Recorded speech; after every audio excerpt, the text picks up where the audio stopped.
Primera de Corintios, capítulo 8, un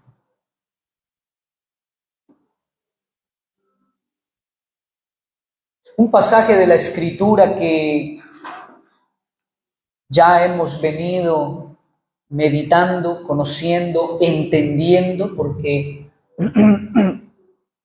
la magnitud, la anchura, la altura y la profundidad de la palabra del Señor, dice Pablo, que no tenemos capacidad de sondear la profundidad del pensamiento de Dios. Amén. ¿Quiénes de ustedes han tenido que usar una sonda profunda, larga? Asimismo son los pensamientos del Señor, así que por esas razones que tenemos que estar constantemente sondeando sus pensamientos. Así que yo lo invito para que leamos el capítulo 8 de Primera de Corintios nuevamente. En mi Biblia hay un título, ¿cuál es el suyo? Sacrificado a los ídolos, versículo 1. En cuanto a lo sacrificado a los ídolos, sabemos que todos tenemos conocimiento. El conocimiento envanece, pero el amor edifica. Recordemos que en otros sermones habíamos dicho que este versículo 1 nos da un contexto para poder lograr entender el resto de versículos, la mente del Espíritu Santo cuando quiso proveernos su palabra. Recuerden que si Jesús acusó a los fariseos no era por lo que enseñaban, ¿recuerdan? ¿Jesús acusó a los fariseos por lo que ellos enseñaban? No, ¿cierto? La Biblia dice, hagan todo, dice Jesús, lo que los fariseos, ¿qué? Les dicen, pero no hagan como ellos, que solamente, ¿qué? Enseñan, pero no dan ejemplo, no aplican la palabra. Y ahí nos vamos a Santiago, capítulo 1, cuando Santiago, inspirado por el Espíritu Santo, nos dice, no sean tan solamente, ¿qué? Oidores olvidadizos, sino ¿qué? Hacedores. Entonces el versículo 1 lo que nos está diciendo es que el conocimiento, que no es malo, es un medio, no un fin. El conocimiento tiene la capacidad de traer orgullo a nuestro corazón, envanecimiento. ¿Cómo se le llama a eso dentro del contexto de la iglesia? Legalismo. Iglesias que se construyen a la luz solamente de la información, del estudio. Personas que sin decir que sea malo, se la pasan todo el tiempo estudiando, y eso no está mal. Lo que está mal es cuando el conocimiento nos hace perder de vista el amor, la compasión, la misericordia. Cuando agarramos a bibliazos a las personas y herimos y dañamos y lastimamos, supuestamente dizque con la verdad. Pero resulta que la verdad hay que envolverla ¿de qué? De amor y misericordia. ¿Por qué? Ahora, ¿por qué? Porque Dios es así. Jesús es así. ¿Recuerdan a la mujer samaritana a la mujer adúltera allá en Juan capítulo 8? Había transgredido la ley, ¿cierto? Y tenía que pagar, ¿cierto? Pero Jesús la arropa y le dice, vete. ¿Y qué? Y no peques más. No estamos haciendo una apología al pecado. Ojo con eso. No estamos diciendo, haz lo que quieras, que Dios siempre te va a perdonar. No. Lo que estamos diciendo es que el conocimiento trae orgullo cuando es mal manejado. Cuando perdemos de vista el corazón del otro. Cuando tus conversaciones bíblicas, teológicas, simplemente buscan, escuche esto, buscan solamente ganar una batalla, tener la razón, que el otro se dé cuenta que yo sé más que usted. Es allí donde el conocimiento nos envaneció. Cuando llegamos a una iglesia a criticar, y a juzgar esto, no es lo que enseña la Biblia. Pues ven y muéstranos con humildad. Si estamos en un error, ora por nosotros. Amén. Esa es la actitud correcta. Durante estos 13 años, a hermanos que probablemente se han ido de la iglesia disgustados o tal vez sin estar de acuerdo, siempre les he dicho, hermanos, pues, si creen que estamos equivocados, ¿qué deben hacer? Oren por nosotros, para que Dios nos muestre y tenga misericordia ¿de quién? De nosotros, porque siempre vamos a estar todos en un proceso de construcción. ¿Somos perfectos? ¿Vamos a ser perfectos? No. Así que el conocimiento trae ¿qué? Orgullo a nuestro corazón. Versículo 2. Y si alguno se imagina que sabe algo, aún no sabe nada como debe saberlo. Pero si alguno ama a Dios, es conocido por él.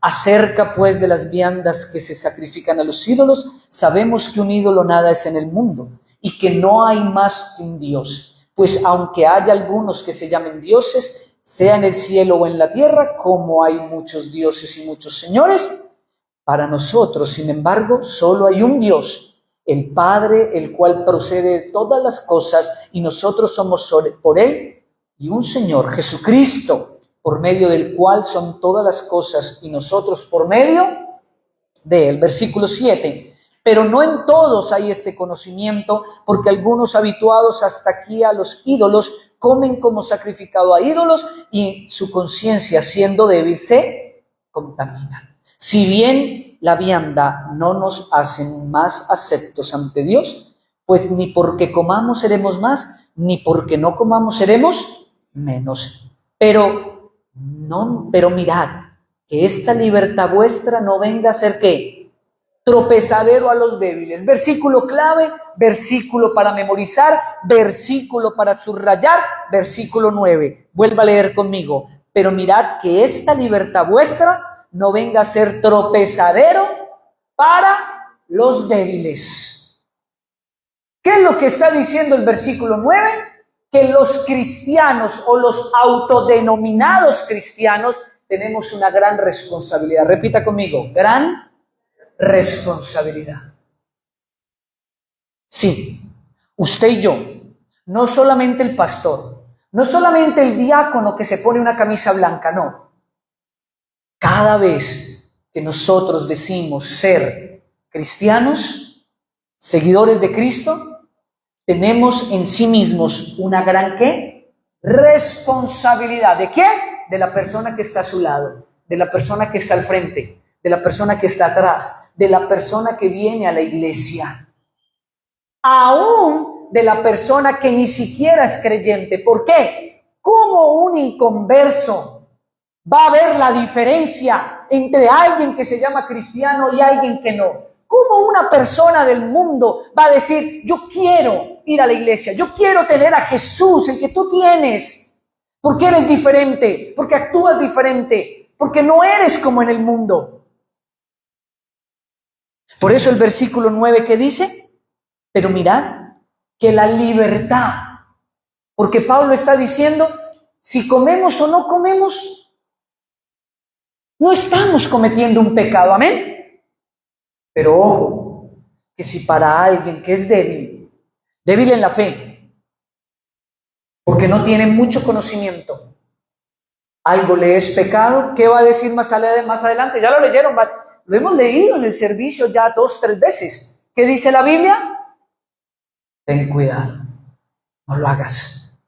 ¿Porque es pecado? No, porque le vas a dañar ¿qué? El corazón, y le vas a dañar la fe a alguien. Eso nos deja con una ¿qué? Una gran, repita conmigo, gran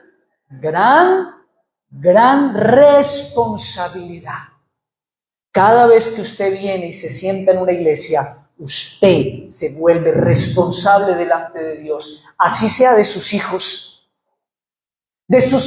que están viendo si el evangelio está operando en tu vida o no, porque en algún momento ellos van a querer seguir el evangelio.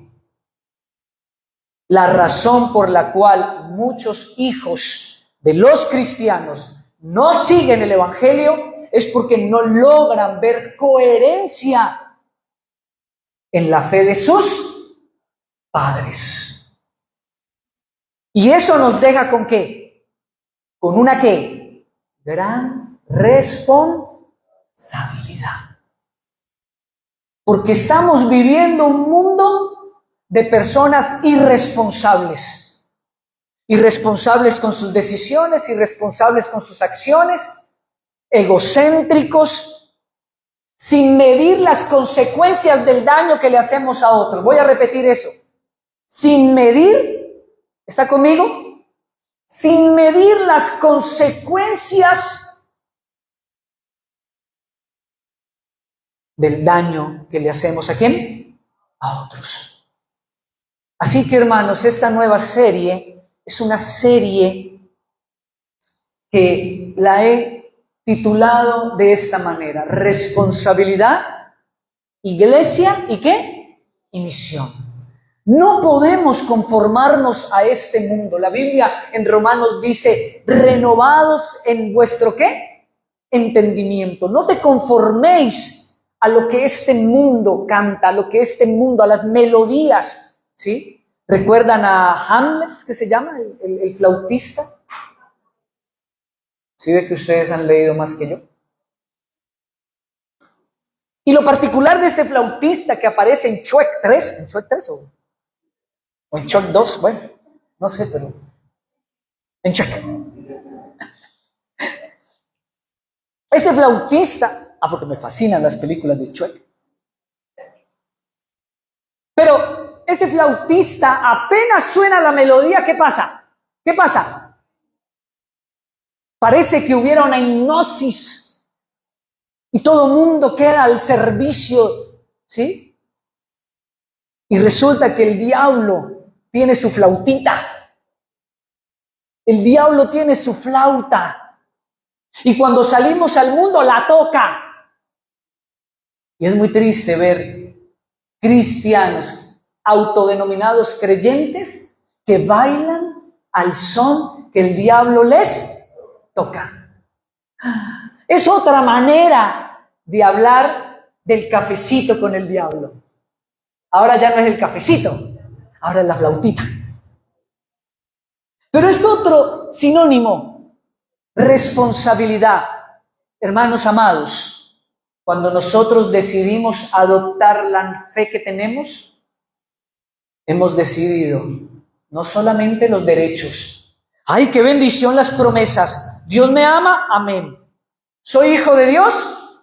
Amén. ¿Estoy en los lugares celestiales con Cristo? Amén. Dice Efesios 1 que todas las bendiciones me son dadas. Amén. ¿Todas las cosas me ayudan a bien? Amén. Y la pregunta es, ¿y los deberes?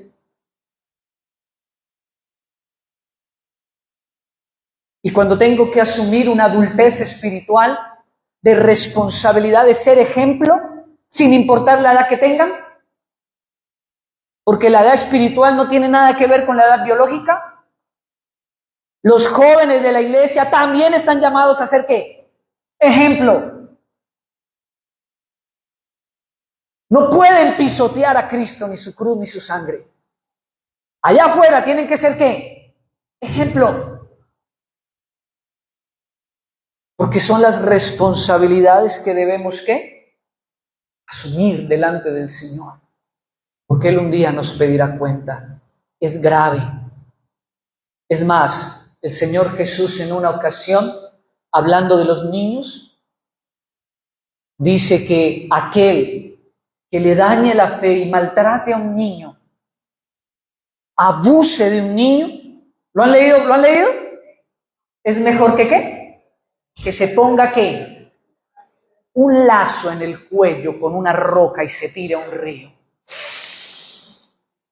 Esto es grave, hermanos. Esto es grave. Esto es grave. Porque no tenemos el derecho, escúcheme bien, ni usted ni yo tenemos el derecho de dañarle la fe a otra persona. Ni usted ni yo. Así que cuida tu matrimonio porque otros te están viendo. Cuida tu vida porque otros te están viendo. Es mejor que seas un cristiano top secret. Tengo que hablar así porque el hermano Peyton me entienda. ¿Ves? Somos bilingües hoy. Un cristiano del departamento secreto. Porque es preferible, hermano, si usted no está dispuesto a ser alguien que decida ser responsable, no le diga a nadie que usted es creyente, que usted viene a una iglesia. No cante alabanzas, no tenga versículos, no monte nada de Dios. Porque cuando usted hace eso, usted ya se vuelve alguien que responsable de otros, porque los otros nos están viendo. Tu familia te está viendo. Y Satanás se aprovecha de eso, porque él anda como león rugiente, ¿qué? Buscando a quien devorar. Y como no nos importa crecer, como no nos importa fortalecer nuestra vida espiritual, entonces pensamos que la iglesia es venir a un culto y sentarse. Y ya cumplí, Señor. Y no nos damos cuenta que tenemos la responsabilidad de crecer, fortalecernos para no ser derrotados por el enemigo. Para que el enemigo no nos deje en vergüenza. Porque ¿sabe qué es lo que más ataca a Satanás? Nuestro testimonio.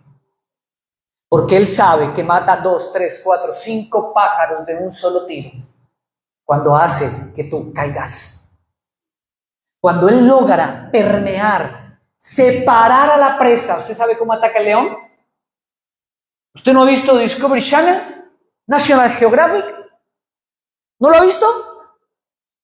¿Cómo ataca el león? El león ataca y él solamente pone su mirada, o las leonas, porque las leonas son las que cazan, no el león. Deberíamos pasar eso. Aunque hoy en día se están levantando unos leoncitos, hay que darles un coscorrón a ver si es que son hombres más bien, porque no debemos seguir ese ejemplo. Pero bueno, ¿qué hace cuando cazan? Persiguen y logran ¿qué? Cuando logran ver que una presa se separó de la manada, ahí, a esa le ponen el ojo y por esa van. Y esa es la manera. Por eso la Biblia, 1 de Pedro 5:8 dice, el diablo anda como ¿qué? Como león, porque es la estrategia del león. Y Satanás busca sacarte de la comunidad, sacarte de la iglesia, tocarte la flauta para que bailes al son que el mundo te dice, para que negocies como el mundo lo hace, para que hables como el mundo lo hace, para que vivas como el mundo vive, y de esa manera nos volvemos una presa ¿qué? Fácil, y viene Satanás y daña nuestro testimonio. ¿Sabe por qué? Porque si daña tu testimonio, va a dañar a todos los que te están viendo. ¿Sabe por qué? Porque entonces los que te están viendo van a decir, eso es ser cristiano. ¿Qué diferencia hay entre ese que dice y va a la iglesia y yo o aquel del mundo? Esa es lo triste, o eso es lo triste del cristianismo hoy, que ya no se logra. En los 90, que fue la época en que yo llegué a la iglesia, fue la época en que yo nací en Cristo, uno lograba identificar el que era y el que no era. Era muy fácil en su manera de hablar, en su manera de vestir, en su manera de comportarse. Uno veía a su familia, a sus hijos, y era tan fácil identificar al evangélico. Era fácil. Había una identidad del evangelio, del cristianismo. Uno lograba decir, ay, mira, ahí van los evangélicos, van los cristianos, se van a ir para la iglesia. Hoy no se logra identificar. Hoy no hay identidad, porque los cristianos de hoy viven ¿sin qué? ¿Sin qué? Sin ningún tipo de responsabilidad, amoldados a un mundo que les dice solamente yo, segundo yo, tercero yo, no me importan los demás, no me importa la gente, de malas, Dios verá, si se van para el infierno de malas. No lo decimos así, pero con la manera en que trabajamos y nos comportamos es lo que decimos, de malas. Allá quien que se lo coma la vaca, no importa. Y no nos damos cuenta de la gran responsabilidad. Repita conmigo para que no se duerma. Responsabilidad que tenemos. Si usted viene a la iglesia, sepa que usted adquirió unas responsabilidades. Y hay gente que te está viendo. Los suegros te están viendo. Tus padres te están viendo. Tus hijos te están viendo. Los amigos y compañeros de trabajo te están viendo. Por eso, más bien, colóquese y mándese a hacer un letrerito que diga Top Secret,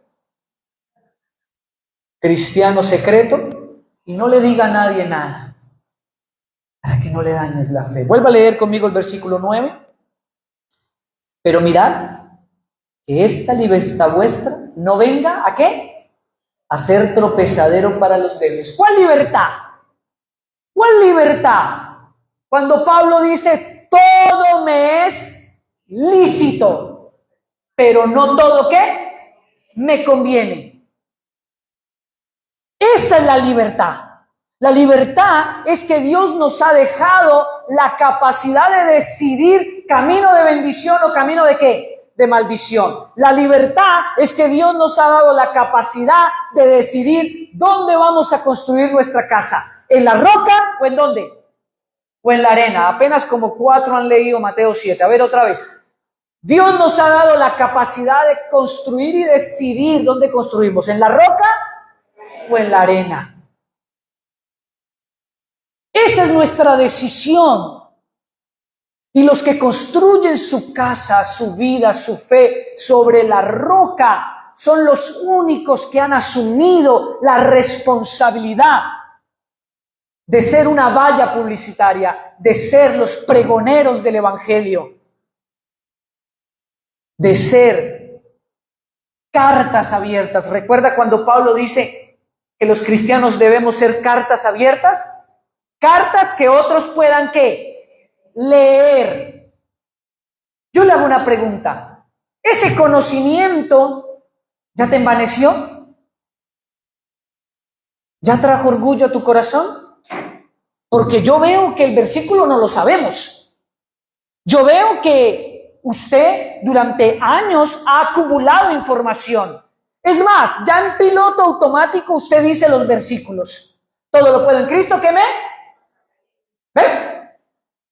En automático. No lo sabemos. Pero la pregunta que nos debemos hacer esta mañana, hermanos, es: ¿realmente estoy viviendo lo que digo? Si yo digo que yo soy una carta abierta delante de los hombres para que ellos me lean, entonces ¿yo qué estoy diciendo? ¿Sabe qué está diciendo usted? Que usted tiene una gran responsabilidad delante de todos aquellos que te conocen. Siga leyendo conmigo, versículo 10. Porque si alguno te ve a ti, ojo, te ve a ti, escuche esto, qué tremendo. Si alguno te ve a ti, que tienes conocimiento, sentado a la mesa en un lugar de ídolos, la conciencia de aquel que es débil, ¿no será estimulada a comer al de los sacrificados de los ídolos? Si él ve que tú tratas mal a alguien y dices que eres cristiano, ese que es débil, ¿cómo va a ver eso? ¿Eso hacen los cristianos? Entonces yo también voy a hacer lo mismo con mi familia, con mis hijos, con mi esposa, con el subalterno, con el cliente. Lean, eso es lo que está diciendo el versículo 10. Entonces, si alguien me ve y yo le doy mal ejemplo, ese hermano débil, inmediatamente, o ese que no conoce la fe, ¿qué va a hacer? Ah, mira, ese es cristiano y hace eso. Una de dos. Pues ¿para qué voy a la iglesia? Si yo también hago lo mismo. Y eso que yo no voy a la iglesia.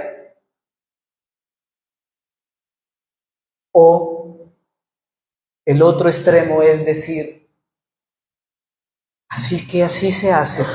Entonces yo, como soy de la iglesia, tengo también derecho a ¿qué? A hacerlo.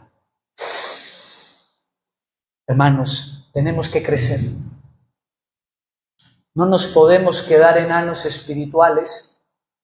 El propósito de Dios es crecer. Versículo 11. Y por el conocimiento tuyo, wow, hermanos, ni siquiera me atrevo a leerlo. Qué versículo tan duro. Pero al mismo tiempo, hermanos, les tengo que reconocer que qué versículo tan triste. Si hay un versículo que nos debería arrancar lágrimas, es el 11. Y por el conocimiento tuyo se perderá el hermano débil, por quien Cristo, ¿qué? Murió. Wow. Hermanos, si usted en estos momentos no está sintiendo temor de Dios en su corazón, si usted no está sintiendo arrepentimiento por todas las veces que usted vivió el versículo 11, porque todos, y me incluyo, lastimosamente hemos sido tropiezo para otros, todos. Todos en alguna área y en algún momento de nuestra vida hemos sido tropiezo para la fe de alguien. Pero si esto no está trayendo dolor a su corazón, perdóneme, pero el orgullo llegó a tu vida. El conocimiento te envaneció. Porque si hay algo que el Espíritu Santo inmediatamente se contrista, es cuando no somos ejemplo, al menos de los que están en mi casa, al menos en mi casa, con mis hijos, al menos la responsabilidad de darle ejemplo ¿a quién? A mis hijos, para que vean en un futuro un hogar diferente, donde ellos quieran buscar casarse con alguien y formar un hogar como el tuyo. Pero no, hemos sido irresponsables y nos ha importado un pito construir en nuestra casa el mal ejemplo. Y eso es triste, porque el llamado del Señor en el versículo 11, ¿cuál es? Tu conocimiento, por tu conocimiento alguien se perderá. Y ese alguien también murió, ¿quién? Cristo. O sea que está hablando de alguien que tiene fe, que está en la iglesia, alguien por el que murió, ¿quién? Cristo. Es un hermano en la fe, repita conmigo, un hermano en la fe. Usted también es responsable de los hermanos de la fe. Somos una comunidad, una iglesia. Yo no puedo quedarme como un adultecente espiritual esperando que me den ejemplo, que vengan a mí, que me den comida, que me den en la boca, que esto y lo otro. No. Usted también está llamado a ir, a abrazar, saludar, sonreír, hablar, compartir. Lea conmigo el 12. De esta manera, pues, pecando contra quién. ¿Cuál es el contexto entonces? La iglesia, los hermanos. Así también, pues, pecando contra los hermanos e hiriendo su débil conciencia, ¿contra quién pecamos? ¿Contra quién pecamos? ¿Ve lo grave del asunto, hermano, hermana, amada? ¿Ve lo grave del asunto? No, tú no estás hiriendo a alguien en la iglesia. Tú no le estás fallando a alguien en la iglesia, no. A muchos me ha tocado decirles, Tú no me hiciste nada a mí. Tú no dañaste a un hermano. Tú dañaste la iglesia. Tú pecaste contra Cristo. ¿Usted está entendiendo la magnitud de esto? ¿Usted está entendiendo la magnitud del orgullo que se ha metido en la iglesia? Donde no tenemos el más mínimo dolor por el corazón y la vida de alguien débil, inmaduro o un bebé en Cristo que nos está viendo, que está viendo cómo hablamos, cómo nos comportamos, cómo vivimos, qué hogar tenemos, cómo decidimos, cómo manejamos nuestras finanzas, qué tipo de relación tenemos con los demás en el trabajo, en la casa. Versículo 13. Por lo cual, wow, si la comida le es a mi hermano ocasión de caer, ¿qué hace un maduro? ¿No el de Venezuela? ¿Qué hace un cristiano maduro? Un cristiano que entró en conciencia de la responsabilidad que tiene de ser parte de una comunidad, de una iglesia. ¿Qué hace un cristiano espiritual? ¿Qué hace? No comer carne jamás, para no poner tropiezo a mí, hermano. ¿Estamos hablando de carne? ¿Estamos hablando de carne? No. Estamos hablando de cualquier cosa. Gracias, Santo. Dios te bendiga. Estamos hablando ¿de qué? De cualquier cosa que para un hermano puede llegar a ser tropiezo, más bien no lo hagas, aunque para ti no esté mal ¿qué? Hacerlo. Eso se llama madurez.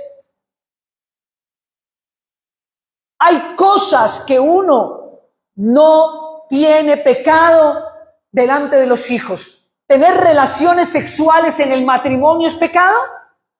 ¿Es fornicación? ¿Es adulterio? No, pero yo no las voy a tener delante de mis hijos, aunque me sea lícito tenerlas. Ahora, ¿por qué? ¿Por qué no lo hago? Porque mi hijo tiene una débil ¿qué? Conciencia. Y él no va a entender la magnitud de eso. Es un ejemplo extremo para que usted entienda de qué estamos hablando.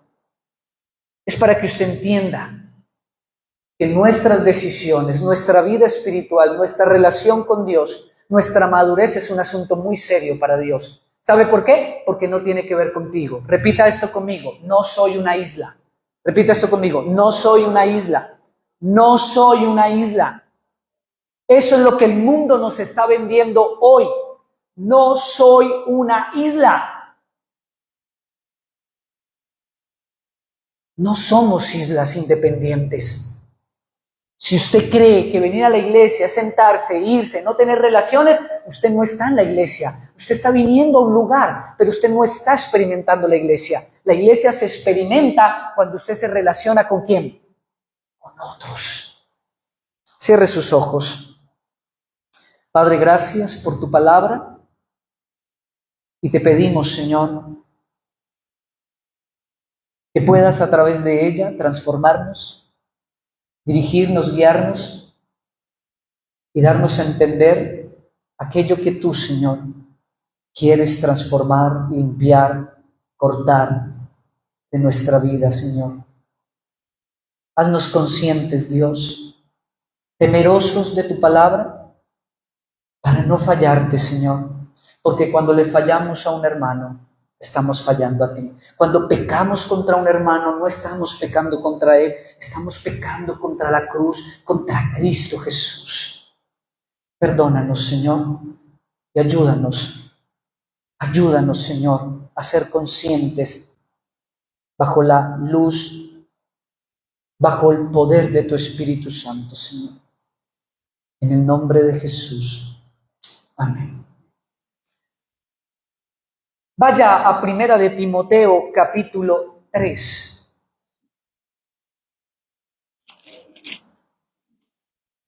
Primera de Timoteo.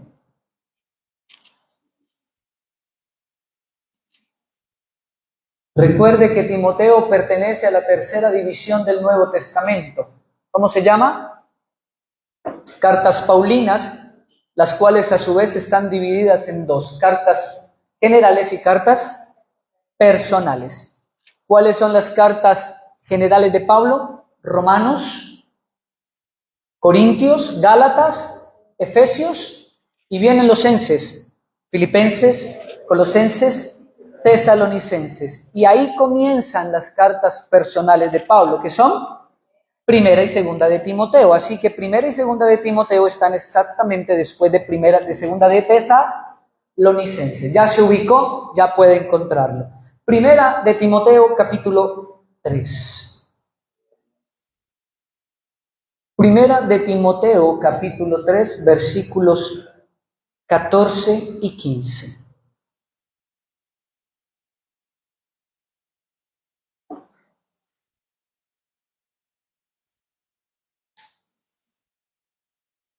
Pero yo le invito para que podamos revisar un poquito el contexto. Con la celubiblia a veces es difícil hacer esto porque la celubiblia, yo le invito para que cuando usted use la celubiblia, no coloques versículos, coloca solamente el capítulo. ¿Ok? Entonces cuando usted use la celubiblia, no coloque Primera de Timoteo 3, 14 y 15, no, coloque solamente Primera de Timoteo, ¿qué? 3. ¿Por qué? Porque de esa manera el pasaje te va a salir, ¿qué? Completo. Y así, cuando el pastor tenga, porque tenemos que ir al contexto, usted va a tener facilidad de poder ir al contexto. ¿Ok? Con la Biblia física es más fácil. Uno encuentra el versículo, pero uno ya tiene todo, los capítulos y los versículos. Entonces, por esa razón, nunca les había dado un dato de la celubiblia, pero cuando utilicen la celubiblia, háganlo de esa manera. Capítulo 3. Si usted lee el versículo 1, hay un título. ¿Cuál es ese título? Requisitos. ¿Sí? ¿Tiene algún sinónimo? ¿Su Biblia tiene algún sinónimo en otro título? ¿Cómo? Debería decir deberes. Porque un sinónimo de requisitos, ¿qué es? Deberes. Es más, otro sinónimo de requisito, ¿cuál es? Responsabilidades. ¿Qué pasa, hermano? Como que hacer un culto media hora antes nos tiene dormidos. Levante la mano, ¿quién necesita un cafecito? Angélica. Ah, ¿usted? No, Señor Jesús. Ahorita tráigame una bandeja con varios cafés, a ver si nos despertamos. Eso es un llamado del Señor para que deje de estar viendo ese celular hasta la 1 de la mañana. Hermanos amados, requisitos, sinónimo deberes, sinónimo ¿qué? Responsabilidades. ¿Cómo se llama esta nueva serie que no es una miniserie? Probablemente sea una mediana, pero vamos a dedicarnos varios sermones a hablar acerca de responsabilidad, iglesia y misión. Pero requisitos también tiene que ver con deberes. Y requisitos en sinónimos ¿de qué? De responsabilidades. Para usted poder tener un perfil laboral, usted debe cumplir ¿con qué? Con unos ¿qué? Requisitos. Si usted no cumple con esos requisitos, usted no puede acceder a esa oferta laboral. Por lo tanto, se espera que si usted tiene el perfil, usted cumpla unas ¿qué? Responsabilidades que se le va a exigir de acuerdo a su perfil. Hay empresas que te piden cosas que no están en el contrato, que no están de acuerdo a tu perfil. Pero luego vienen y te evalúan conforme a eso. Eso no es correcto. Porque tú tienes un perfil. Y por eso hay manuales, dentro de las empresas tienen que haber manuales de funciones de acuerdo a un perfil. Y de ahí viene la responsabilidad. Pero si usted lee el versículo 8, hay otro título. ¿Cuál es? Entonces, si tú te das cuenta, el capítulo 3 viene hablando y nombrándonos esta palabra de los requisitos para, de las responsabilidades para. cargos ministeriales de la iglesia. ¿Dónde dice aquí en Timoteo? A ver, cualquiera que se postule puede hacer algo. No, no. Yo siempre le digo a los diáconos, a los de la alabanza, a los maestros, venga. ¿Usted quiere servir? Sí, pastor, yo quiero servir. Ok, tenga en cuenta algo. Y es que si es su decisión, sepa una cosa muy importante. Y es que hay responsabilidades. No presiones ni obligaciones. No, si usted dice, yo quiero servir, ok, entonces ten en cuenta que vas a tener que ser ejemplo. Y eso nos deja en una ¿qué? Responsabilidad. Y es de eso que entendemos el versículo 14 y 15. Si no hacemos este ejercicio que acabamos de hacer, no vamos a entender el 14 y el 15. Cuando uno asume responsabilidades más allá de ser creyentes en una labor en la iglesia, nos volvemos doblemente responsables porque estamos en la tarima. Y ya muchos nos están, ¿qué? Yendo. Ay, el pastor me quitó. No, aquí no hacemos eso. No, fueron tus decisiones las que, ¿qué? Las que hicieron que tú ya no pudieras estar en la tarima. ¿Por qué? Porque tú decidiste no ser ejemplo. Pero como somos víctimas y necesitamos buscar excusas y culpables para no asumir responsabilidades, entonces decimos, usted me quitó, usted me hizo. Siempre les enseñé a mis hijas, desde chiquiticas. El profesor me la tiene... No, venga. ¿Cuánto sacó? 2. ¿Perdiste el examen? Sí. ¿Quién decidió eso? Eso echa la culpa al profesor. Nunca. Y aquí tengo personas testigos. Nunca fui al colegio a reclamar por qué a mis hijas les colocaron esa nota. ¿Por qué? No. Usted decidió sacar esa nota. No estudió, no se preparó. Muéstreme. Una vez le dije a mi hija mayor, muéstreme. A ver, muéstreme el cuaderno. A ver el examen. A ver, ¿el profesor le pidió algo que no le enseñó? No, papá, ok. Si el profesor te enseñó lo que te pidió en el examen, es tú, ¿qué? Y así hace que los hijos se levanten sin ser víctimas, para que asuman la responsabilidad de sus decisiones, de sus acciones. ¿Amén? ¿Amén? Bueno, con los 5 que dijeron amén, seguimos. Hay esperanza. Hermanos, entonces mira, los requisitos, yo no puedo leer el 14 y el 15 sin el contexto de que Pablo viene trayendo responsabilidades, requisitos, y se los voy a graficar de esta manera para que unamos 1 de Corintios 8 con 1 de Timoteo 3, 14 y 15. Estos días, en el equipo de los jóvenes de la iglesia, les enseñaba esta figura para, de alguna manera, graficarles la responsabilidad que deben tener por ser parte de un equipo ministerial. La responsabilidad que deben tener con sus decisiones delante de otros. Porque muchos, ¿sabe qué hacen? Me voy. No quiero asumir responsabilidades, no quiero hacer lo que yo quiera. Porque no son capaces de vivir una fe firme. Porque, ¿sabe una cosa? Cuando uno es ejemplo y uno es responsabilidad, uno crece. ¿Amén? Yo lo invito. Miren, aquí hay un ministerio de diáconos. Venga, solamente es de levantar la mano y decir una vez al mes, solamente una vez al mes, venga. Y sirve el Señor con sus manos en la iglesia, así como otros le sirven a usted en la iglesia. Pero yo lo invito, venga. ¿Sabe por qué lo invito? Porque el ministerio te hace crecer. Se lo voy a ejemplificar de esta manera. Es lo mismo, mi esposa que trabajó mucho tiempo como psicóloga organizacional en una empresa, y aún en la actual a veces le ponen tareas de ese tipo, es decir, seleccionar personal haciéndoles pruebas y todo esto. Pero pregúntele a una psicóloga organizacional o pregúntele a una institución, a un coordinador de alguna institución, un jefe. Aquí hay varios.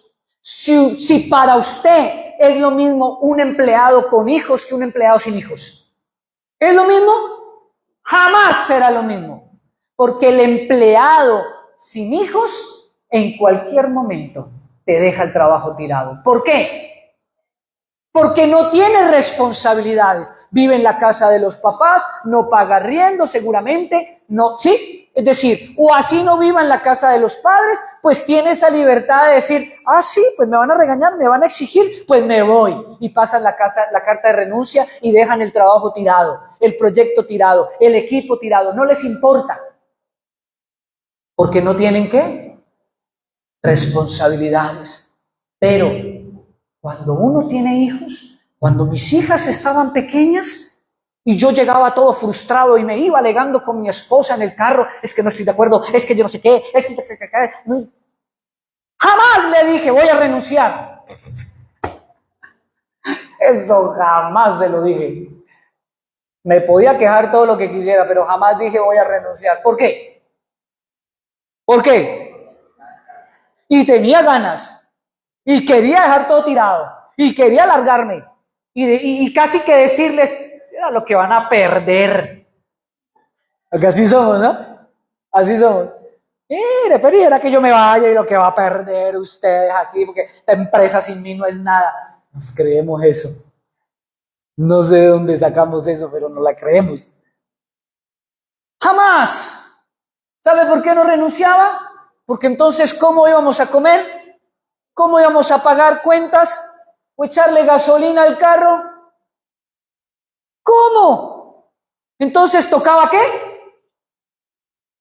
Cuando usted, escuche esto, cuando usted asume responsabilidades en la iglesia, así sea, pararse ahí y recibir a la gente con alegría en su corazón y darle la bienvenida, así sea, cogiendo un trapo, un pedacito de pan para alguien, un cafecito. Cuando usted asume una responsabilidad en la iglesia, eso te ayuda ¿a qué? A crecer, porque eso es lo que hacen los hijos con nosotros.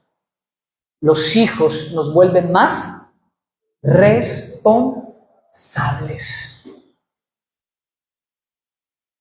Y adivine qué, sin importar la edad que usted tenga, usted es un padre aquí para otros.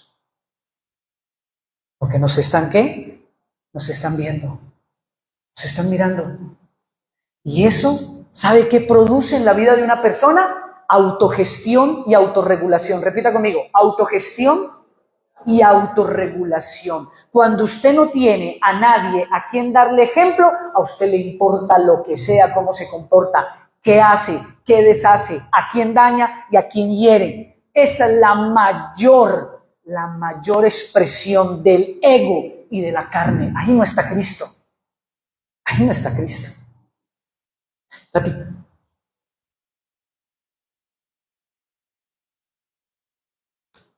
Allí no está Cristo, hermanos amados.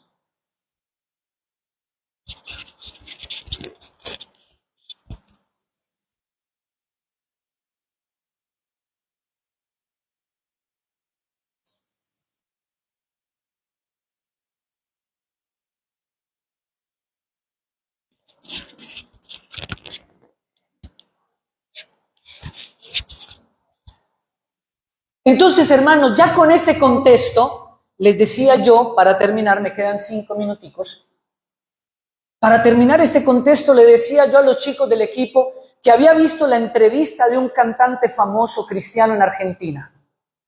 Un grupo de gospel rock argentino, o sea, un grupo que utilizaba la música para evangelizar y para predicar. ¿Amén? ¿Está conmigo? ¿Me está entendiendo? Y me pareció impresionante, lastimosamente, no sé, no lo grabé, no lo bajé, no le puse corazoncito, like para poder tenerlo, porque yo les coloco corazoncito para poder tenerlos en mi registro, y no lo he podido encontrar nuevamente. Pero encontré, viendo una entrevista que le hacían a uno de los cantantes de un grupo famoso en Argentina, solo en Argentina, no salieron a Latinoamérica, o no es muy conocido, solamente en Argentina. Y él decía algo que yo decía, wow, ¿cómo lo explicó? Primera de Corintios 8 lo explicó de una manera que yo dije, wow, claro. Y se lo conté a los chicos. Y ellos decían, miren, no está mal, ni es pecado tomarse una cerveza, decía él. Y cuando salimos los chicos de la banda y salimos a comer, salimos a algo, tenemos prohibido como ley del grupo nunca pedir ninguna cerveza, aunque sabemos que no es malo. Váyase a Alemania, por ejemplo. Si usted se va a Alemania, en Alemania es un país cervecero, es decir, por cultura es un país donde todas las clases de cerveza, todos los tipos de cerveza, la cerveza es algo cultural. Y adivine qué hacen los pastores después de que terminan de predicar y se van a almorzar. ¿Sabe qué hacen los pastores? Piden una cerveza y con eso acompañan su almuerzo, 1, 2 o 3, porque es cultural. Porque la Biblia dice, no os embriaguéis. El problema no es una cerveza, el problema es cuando usted se toma 3, 4, 5, ahí ya perdiste el control. Eso es pecado. El pecado no es la cerveza, el pecado es lo que está en mi corazón y mis decisiones. ¿Está entendiendo? Entonces él explicaba que tenían como norma dentro del grupo que cuando salieran a comer o salieran a algún lugar, nunca se tomarían una cerveza. Y el entrevistador le preguntó por qué. Y él dijo, simple, porque estamos en la tarima, porque la gente nos está viendo. Y no es el mensaje que le queremos dar a los jóvenes. No es el mensaje que le queremos dar al mundo. Todo me es lícito, pero no todo me conviene. Haz con tu cuerpo lo que a ti te provoque. Es tu cuerpo, es tu vida. Todo me es lícito, pero espera un momento. No todo es correcto y es de Dios. ¿Me está entendiendo lo que le quiero decir? Entonces decía este hombre, y yo decía, wow, claro, somos visibles, somos personas reconocidas. Si alguien nos ve con una cerveza en la mesa, una sola, una solita, son 5 y una cerveza para los 5. ¿Qué puede haber eso? Pero alguien nos graba, alguien nos toma una foto, alguien nos llega a ver.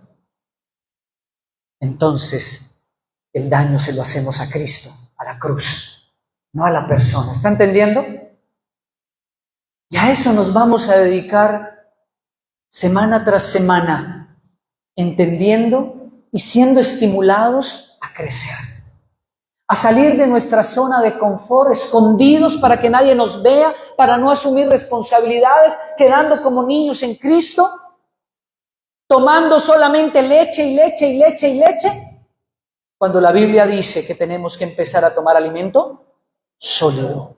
Ahora sí, con este contexto, leamos 1 de Timoteo 3, 14 y 15 para terminar. Lea conmigo.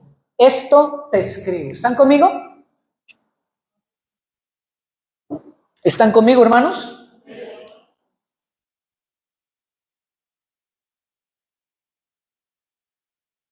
Aunque tengo la esperanza de ir pronto a verte. Y arranca el versículo 15. Lea bien. Para que si tardo, sepas cómo debes conducirte en la casa de Dios, que es la iglesia del Dios viviente, columna y baluarte de la verdad. ¡Wow! ¿Qué versículo el 15? Yo le hago una pregunta. ¿Es mi opinión como pastor? ¿Usted está escuchando al pastor o está escuchando lo que la palabra de Dios nos está diciendo esta mañana? ¿Soy yo el que me inventé el tema de la responsabilidad Iglesia Misión? ¿O es algo que el Señor nos está queriendo decir a la luz de su palabra? Usted tiene que contestar esa pregunta. Usted no puede salir de aquí sin contestarse esa pregunta. ¿Es el pastor el que está colocando el tema? ¿O es la Biblia la que nos está predicando? Escuchen, escuchen,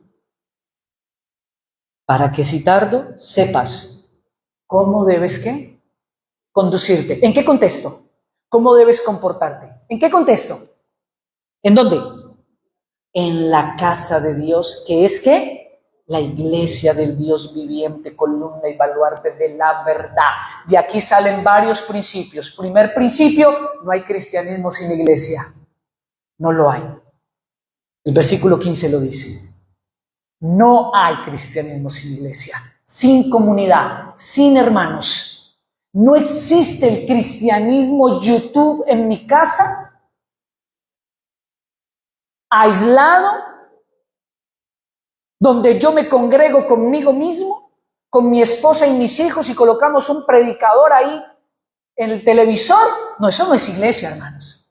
Perdóneme, eso no es iglesia. Eso se llama orgullo espiritual. ¿Acumulación de qué? Venga, venga, venga, venga y júntese con el inmaduro, con el débil de la fe, con el difícil. Venga. Déjese ir para que también Dios le enseñe a perdonar. Eso es iglesia. Untarse de otros, oler a otros. Eso es la iglesia. Y Pablo le dice a Timoteo, voy a ir para que aprendas cómo te debes ¿qué? Comportar. Así que la gente está viendo nuestro ¿qué? Comportamiento. La iglesia no venimos a hacer lo que nosotros queremos ni a comportarnos como nosotros queremos. Hay límites, hay responsabilidades. Y Dios puso una cabeza, el pastor, para poner ¿qué? Orden. Eso es lo que hace una cabeza, no autoritarismo, sino servicio, límites. Y hay personas que no les gusta. Y por eso se van de la iglesia, porque no les gusta el límite. Cuando uno les dice no, y de aquí no pasas, entonces, entonces me voy. Hágale, hermano, perdóneme. Pero a la iglesia del Señor la respetamos. Y así como usted, espero, que en su casa usted la haga respetar, pues señoras y señores, ¿qué dice aquí el versículo? Que la iglesia es la casa de Dios y la vamos a hacer respetar, porque su iglesia es santa y nos necesitamos los unos a los otros para eso. Por eso vimos la serie tomándose ¿qué? Un cafecito. Tú tienes la responsabilidad también de cuidar la iglesia, de decirle al inmaduro, hey, pilas con tu lengua. Yo no me voy a prestar para eso. Somos nosotros los que cuidamos la iglesia. Es nuestra responsabilidad. En la versión traducción viviente dice así, lea conmigo. Aunque espero verte pronto, te escribo estas cosas ahora, para que si me retraso, está en amarillo, ¿qué?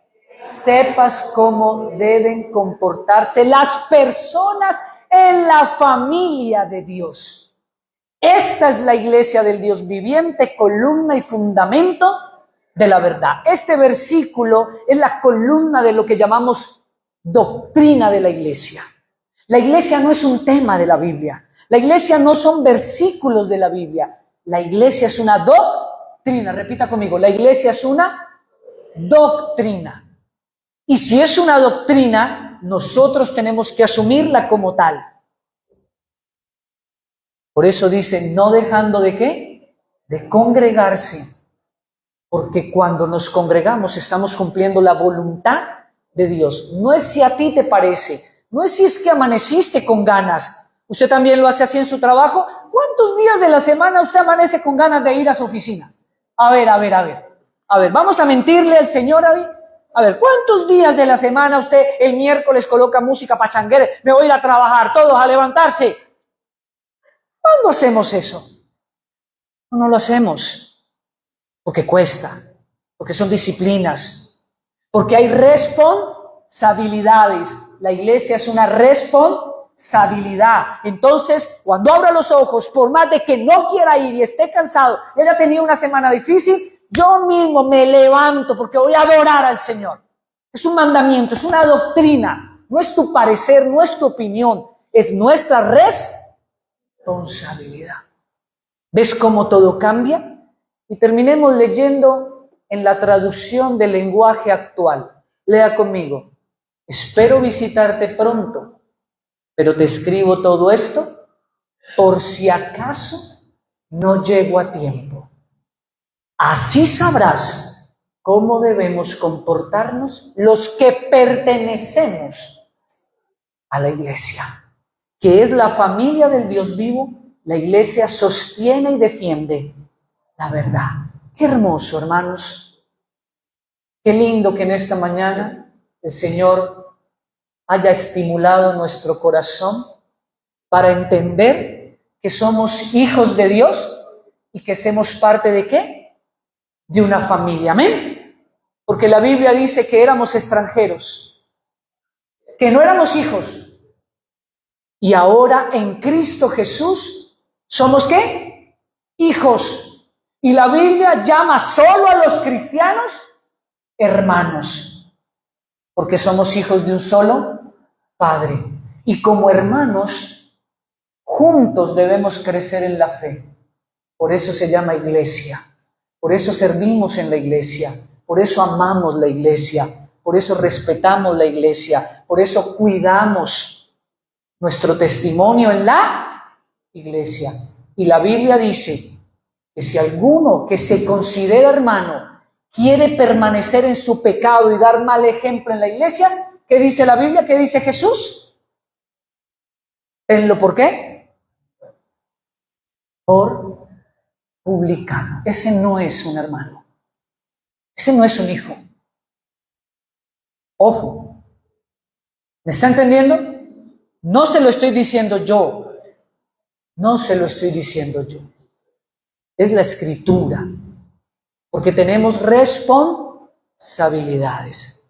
Y el anhelo del pastor es construir una iglesia donde hayan pastos que nos estimulen a ser como Cristo. Amén. Efesios 4 dice, hasta que todos lleguemos ¿a qué? A la estatura. Así que le pido perdón si en esta mañana usted se sintió incómodo. Pero hermanos, mi llamado y mi función en la iglesia es llevar a la iglesia a la estatura ¿de quién? Que todos miren ¿a quién? A Jesús. Póngase de pie, vamos a orar.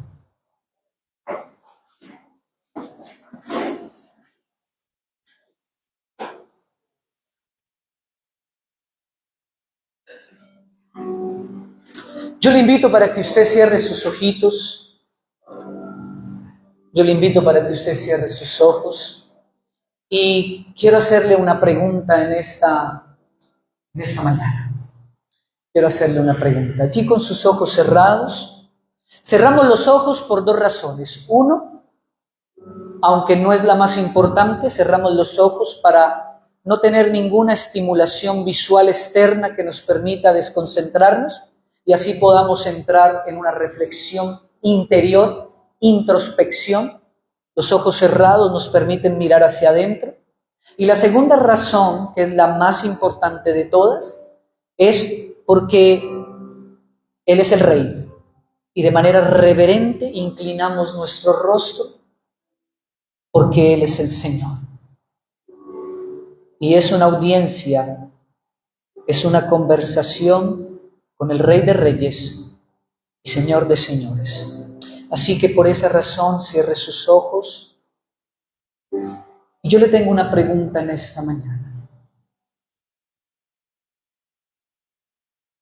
¿Qué te habló? ¿Qué te dijo el Señor hoy? ¿Qué áreas le habló el Señor de tu vida? No puedes salir de este lugar triste. Si tú sales triste de este lugar por el mensaje, entonces eso quiere decir que todavía estás en un nivel infantil espiritual, que ni siquiera has podido salir de la barriga. Porque este sermón, este servicio, esta palabra de esta mañana debe traerse un estímulo, un desafío a nuestro corazón, a nuestra vida. Porque no importa lo que haya pasado ayer, no importa si fuiste tropiezo, no importa qué haya pasado ayer, el Señor nos perdona, nos abre una nueva página, nos da un nuevo día, nos da una nueva oportunidad. ¿Qué vas a hacer hoy? ¿Qué vas a hacer a partir de hoy? ¿Qué es lo que vas a hacer hoy? Y esta palabra nos debe impulsar a crecer, a ser responsables. ¿Sabe por qué, hermano, hermana, y en su oración? ¿Sabe por qué? ¿Sabe por qué, hermano, hermana? Porque es en la madurez donde Dios planifica su bendición. Dios no va a poner nada en las manos de alguien que no quiere crecer. Dios no va a poner en las manos de nadie que es un niño. Tú no le darías la bendición de un carro, de una tarjeta, de lo que sea, no se la darías a un niño, porque no tiene la capacidad de usarla con responsabilidad. Pero cuando crecemos, Dios empieza a colocar bendición a nuestro alrededor en todas las áreas, porque estamos asumiendo el compromiso de crecer, de ser responsables. Hermano, hermana, si no has sido testimonio en tu hogar, hoy es el día en que debes pedirle perdón a tu esposo. Hoy es el día en que debes pedirle perdón a tu esposa. Hoy es el día en que debes pedirle perdón a tus hijos. Hoy es el día en que debes pedirle perdón a tus hermanos si han visto en ti mal testimonio, si has sido tropiezo. No es para traer culpa, no es para victimizarse, no es para condenar. Cristo a nadie condena. Él nos hace libres. Él nos da la oportunidad de decir perdón, y ahí está la libertad, ahí está el nuevo comenzar, ahí está la esperanza. Señor, no te quiero fallar más. Yo sé que no he sido ejemplo, yo sé que muchos han tropezado en su fe por la falta de mi testimonio, de las palabras que uso. Porque en la iglesia alabo y digo Dios te bendiga, pero en la calle mis palabras no son ejemplo. Perdóname, Señor. Perdóname. Pero hoy sus misericordias son nuevas y hoy puedes levantarte y volver a comenzar. Hoy es la oportunidad. Nunca olvides que Dios nos da cada día como un regalo para volver a comenzar, para volver a levantarnos. No dejes que Satanás te meta en el pozo de la culpa, un pozo oscuro, donde Él quiere que permanezcas en un sótano, cuando arriba está el Padre con su misericordia, con su gracia, con sus brazos abiertos. ¿Por qué estás allí, hijo? ¿Por qué estás allá abajo si acá arriba no hay juicio, no hay condenación, no hay castigo, hay perdón? Son nuestras decisiones las que nos llevan al sótano y al pozo. Es Satanás con sus mentiras. Así que sal de allí. Hoy es un nuevo día, una nueva oportunidad para decirle al Señor, Señor, quiero volver a comenzar. Quiero nuevamente, Señor. Quiero comenzar a ser consciente de las personas que me están viendo, de las personas que me rodean cada día, y permíteme serles luz, predicarles de Cristo con el ejemplo, y solo cuando sea necesario, hablarles de Cristo. Porque los que nos rodean solamente leen la Biblia de nuestras acciones. Así que hoy es el día donde puedes ser desafiado y levantarte con la bandera de Cristo en victoria, porque Él no nos juzga, no nos condena. De modo que si alguno está en Cristo, nueva criatura es. Las cosas viejas ya pasaron y hoy todas son hechas nuevas. Hoy es el día para comenzar. Padre, gracias por tu palabra. Gracias, Señor, porque en ella hemos encontrado refugio, dirección, transformación. Gracias, Señor, porque es lámpara a nuestros pies. En medio de nuestra propia oscuridad, tu palabra ilumina nuestro camino, Señor. Yo te pido, Señor, que esta palabra de este día sea grabada en cada corazón, en cada vida, para que pueda dar fruto y tú puedas sentir el gozo de ver a tus hijos crecer. Gracias, Señor. Vale la pena. Todo lo que hiciste en la cruz, Señor, vale la pena servirte, vale la pena renunciar. Porque si tú lo hiciste, ¿qué estoy haciendo yo? Padre, ayúdanos. Señor, bendice cada familia, cada hogar, cada vida, cada joven, hombre, mujer, niño de nuestra iglesia libre, Señor, para que la paz de Dios que sobrepasa todo entendimiento cubra y guarde cada vida, cada corazón, cada familia. Que la provisión de paz y de pan esté en cada uno de nosotros. Y te pedimos, Señor, que el amor de Cristo llene y gobierne nuestras vidas. En el nombre poderoso de Jesús. Amén. Amén.